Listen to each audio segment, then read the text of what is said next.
கடந்த 10 ஆண்டுகளில் தமிழ்நாட்டுக்கு 10 லட்சம் கோடி ரூபாய் கொடுத்திருக்கிறதா பச்சை போய் சொல்றாங்க. நம்ம கிட்ட ₹1 வரியா வாங்கினா 29 பைசா மட்டுமே திருப்பி தந்துட்டு நேற்று ஒரு கணக்கு காட்டி இருக்காங்க. எல்லாம் பொய் கணக்கு. உதாரணத்துக்கு சொல்றேன், நான் பலமுறை கோரிக்கை வச்சும் ₹1 கூட கொடுக்கப்படாத மெட்ரோ 2ஆம் கட்ட பணிகளுக்கு 63,246 கோடி ரூபாய் கொடுத்ததாக சொல்லியிருக்காங்க. சென்னை முழுக்க மெட்ரோ பணிக்காக சாலைகள் தோண்டப்பட்டு பணிகள் ஸ்லோவா நடக்குது. அதுக்கு என்ன காரணம்? ஒன்றிய பாஜக அரசு 1 பைசா கூட பணம் தராததுதான் காரணம். இருந்தாலும் பணிகளை முடிச்சாகணுமே, திட்டத்தை செயல்பாட்டுக்கு கொண்டு வரணும்னு மாநில அரசே நிதி சுமையை ஏற்றுக்கிட்டு பணிகளை செஞ்சுக்கிட்டு இருக்கோம். இதனால நம்ம அரசுக்கு ஆண்டுக்கு 12,000 கோடி கூடுதலா செலவாகுது. இப்படி நிதி நெருக்கடியை உருவாக்கிட்டு சர்வசாதாரணமாக பொய் சொல்லிக்கிட்டு இருக்காங்க. இங்க மீனவர்கள் பலர் வந்திருக்கீங்க. சாகர்மாலா திட்டத்துக்கு 2 லட்சம் கோடி கொடுத்திருக்கோம்னு சொல்லியிருக்காங்க. அந்த பணிகள் எங்கேயாவது நடந்து பார்த்திருக்கீங்களா? அது மட்டுமல்ல, ஒற்றை செங்கலோடு நிற்கிற எய்ம்ஸுக்கு 1960 கோடியாம். அதுக்குத்தான் கேட்டேன், நீங்க பேசுற எத்தனை பொய்களைத்தான் எங்கள் காதுகள் தாங்கும்? எங்க காது பாவம் இல்லையா? தன்னோட 10 ஆண்டு கால ஆட்சிக்கு ரிப்போர்ட் கார்டு கொடுக்க முடியாத பிரதமர் மோடி எந்த முகத்தோடு வாக்கு கேட்க வருகிறான்? அவரிடம் சொல்ல சாதனைகள் இல்லை. ஒன்றியத்தில் திமுக காங்கிரஸ் கூட்டணி அரசுல தமிழ்நாட்டுக்கு என்னென்ன சாதனைகள் செஞ்சிருக்கோம்னு நானும் பல கூட்டங்களை சொல்லி இருக்கேன். குறிப்பா இங்க சென்னைக்கு மட்டும் சொல்லணும்னா, சென்னைக்கு மெட்ரோ ரயில் திட்டம், மதுரவாயல் துறைமுகம் இடையே பறக்கும் சாலை திட்டம், சென்னை துறைமுகத்தை எண்ணூர் துறைமுகத்தையும் இணைக்கும் சாலையை அகலப்படுத்தும் திட்டம், கத்திப்பாரா பாடினு பல்வேறு மேம்பாலங்கள், நெம்மேலி கடல்நீரை குடிநீராக்கக்கூடிய திட்டம், இப்படி நிறைய இருக்கு. மீண்டும் தமிழ்நாட்டுக்கு இது போன்ற திட்டங்களை தரும் பிரதமர் தான் நமக்கு வேணும். அதுக்கு நீங்க இந்தியா கூட்டணிக்கு ஆதரவு தரணும். நான் தொடர்ந்து தெம்போடவும் துணிச்சலோடவும் நம்ம திராவிட மாடல் அரசோட சாதனைகளை சொல்லிட்டு இருக்கேன். பயனடைந்த பயனாளிகள் சொல்றதை தான் சொல்றேன். நேற்று ஒரு தனியார் தொலைக்காட்சியில் ஒளிபரப்பான விவாத நிகழ்ச்சி, அதில் ஒரு சகோதரி பேசியிருக்காங்க, என் கணவர் என்னை கைவிட்டுட்டாரு, எல்லா ஆவணங்களையும் எடுத்துட்டு போயிட்டாரு, 8 வருஷமா என்னால் ரேஷன் கார்டை மீட்க முடியல, கணவனால கைவிடப்பட்ட ஒவ்வொரு பெண்ணும் ரேஷன் கார்டு வாங்குறதுல பெரிய பிரச்சனை இருந்துச்சு.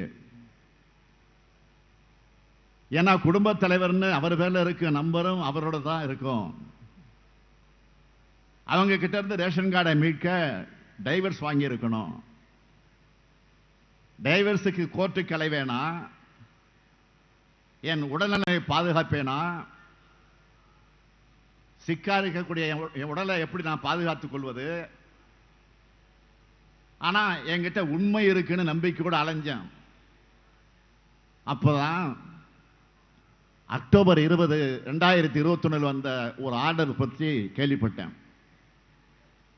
இந்த மாதிரி பிரச்சனை இருந்தா விசாரணை நடத்தி தாசில்தார கணவர் பேரை நீக்கிட்டு ரேஷன் கார்டை கொடுக்கலாம். அதை வச்சுக்கிட்டு தாசில்தார் எல்லாத்தையும் விசாரிச்சு 5 நிமிஷத்துல எனக்கு ரேஷன் கார்டு கொடுத்தாங்க. தழுதழுத்த குரலோடும் கண்களை கண்ணீரோடும் அந்த சகோதரி பேசுறாங்க. அந்த வீடியோ சமூக வலைதளங்கள்ல வைரலா பரவிட்டு இருக்கு. இப்படி என்னோட ஒவ்வொரு கையெழுத்தும், ஒவ்வொரு அரசாணையும், ஒவ்வொரு சட்டமும் கோடிக்கணக்கான மக்களுடைய மனங்கள்ல மகிழ்ச்சியை கொண்டு வருது. விளிம்பு நிலையில் வாழ்கிற குரல்களோட வாழ்க்கையை ஒருபடியாவது முன்னேற்ற உதவுது. இன்னொரு காணொளி, அதுல யார் அடுத்து ஆட்சிக்கு வரணும் அப்படின்னு யூடியூப் சேனல்ல ஒரு அம்மா கிட்ட ஒரு கேள்வி கேட்கிறாங்க. ஸ்டாலின் வரணும்னு நினைக்கிறோம், வேலைக்கு போனாலும் போகலைனாலும் பெத்த பையன் கொடுக்கலனாலும் ஸ்டாலின் எங்களுக்கு மகனாட்டம் 1000 ரூபாய் கொடுக்கிறாரு.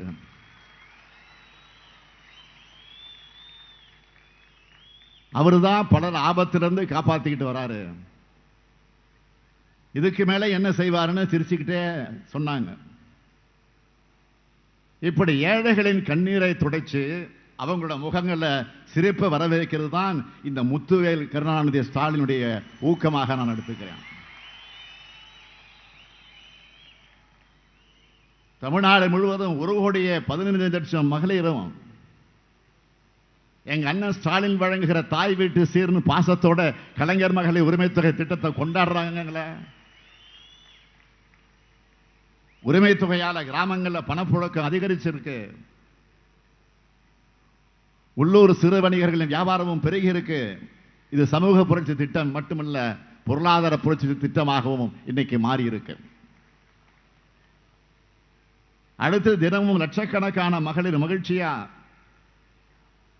நாங்க ஸ்டாலின் ஐயா பஸ்ல இலவசமா பயணம் பண்றோம்னு சொல்லக்கூடிய விடியல் பயணம் திட்டம், அதோட கல்லூரியில் படிக்கும் பெண் பிள்ளைகளுக்கு மாதம் 1000 ரூபாய் வழங்கக்கூடிய புதுமை பெண் திட்டம்,